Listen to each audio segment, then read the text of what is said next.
तो करीबन 84 दिन हो चुके हैं जहां तक अगर वो जो 4 मई का जो शर्मनाक जो हादसा हुआ था, जहां पर 2 महिलाओं का जो वीडियो वायरल हुआ था, अब बताया जा रहा है कि जहां तक अगर अभी तक की जो कार्रवाई अगर चली है और केंद्र सरकार की तरफ से ये मांग रखी गई है कि जो कार्रवाई जो इन्वेस्टिगेशन अभी तक हुई है उसे सीबीआई के हाथ अब दे दिया जाए। Times now has also accessed the center's affidavit to be filed in the Supreme Court today that says the state's recommendation for a CBI probe that has been accepted। अगर सीबीआई के बारे में बात करें तो अभी तक उन्होंने 6 केसेस रजिस्टर कर लिया और ये 7वां केस होगा जहां पर ये कंस्पिरेसी एंगल का भी तफ्तीश करेगी, जहां पर अगर हम हिंसा को देखें जिस तरह से मणिपुर में करीबन 80 दिन के ऊपर हो चुके हैं और हिंसा लगातार फैल रही है। Even when it comes to the Supreme Court earlier taking suo motu cognizance of that viral video case has sought affidavits from both the center and the state as to what all steps have been taken till now। अब जो status report है उसे submit करने के दौरान सरकार ने ये रिक्वेस्ट भी करी है कि जो ट्रायल है वायरल वीडियो केस का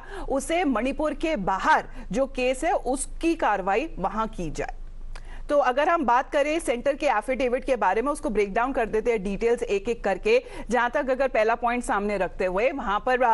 केंद्र सरकार की तरफ से एफिडेविट में कहा गया कि जो वीडियो है वो अनफॉर्चुनेट है और उसे किसी भी कीमत पे एक्सेप्टेबल नहीं है। और बताया जा रहा है कि एमएचए यानी कि जो यूनियन होम मिनिस्ट्री है किस तरीके से जो पूरी सिचुएशन है उसको मॉनिटर कर रही है और लगातार उसी दिन से जब ये वीडियो वायरल हुआ था और करीबन 7 आरोपी इस केस में अभी तक गिरफ्तार हो चुके हैं। पुलिस की भी जो 7 टीमें हैं वो बनाई गई हैं ताकि जितने बाकी और अक्यूज्ड और वीडियो में जो नजर आ रहे हैं उन्हें आइडेंटिफाई किया जा सके और जल्द से जल्द पकड़ा जा सके। The offense is too heinous as the CBI must probe and they want the trial to be done in a time-bound manner. Request of the trial that has also been asked for but outside the state of Manipur and the request for a 6-month deadline for a trial where the similar cases will now to be reported to the DGP। और बताया जा रहा है कि mandatory है अब इस तरह के अगर जो केसेस है टू अवॉइड अ रीडक्स ताकि जल्दी से जल्दी फ्लैग हो सके। और शिव्या फिलहाल हमारे साथ जुड़ रही है क्योंकि एफिडेविट के ऊपर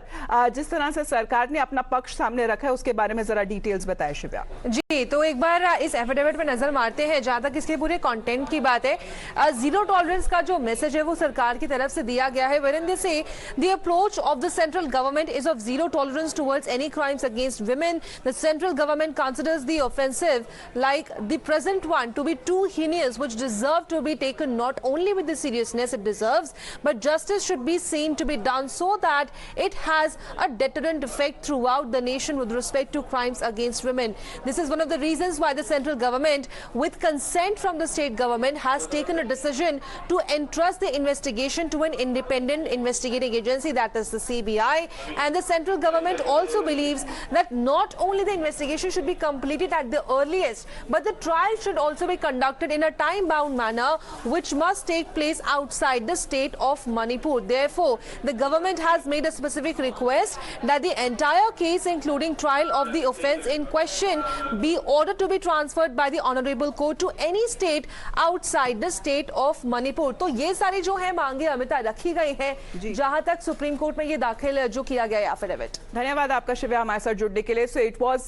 the Supreme Court which had taken suo motu cognizance of that video that went viral of those 2 women, that unfortunate incident that had happened, but refuting all of those opposition's claim that Manipur is still on the boil। अब MHA के सूत्रों के हवाले से ये खबर आ रही है कि अभी तक 18 जुलाई से एक किसी भी इंसान की जान नहीं गई है। There has been no killing that has been reported in the state since the 18th of July and asserted कि पीस और नॉर्मलसी जिस तरह से है बातचीत और डायलॉग के हिसाब से काफी हाई लेवल तक पहुंच चुकी है और जल्द से जल्द जितने स्टेक होल्डर्स के साथ बातचीत अभी भी जारी है और जितने डेवलपमेंट्स अभी भी आखिरकार हो रहे हैं जल्द मणिपुर में नॉर्मलसी वापस आएगी।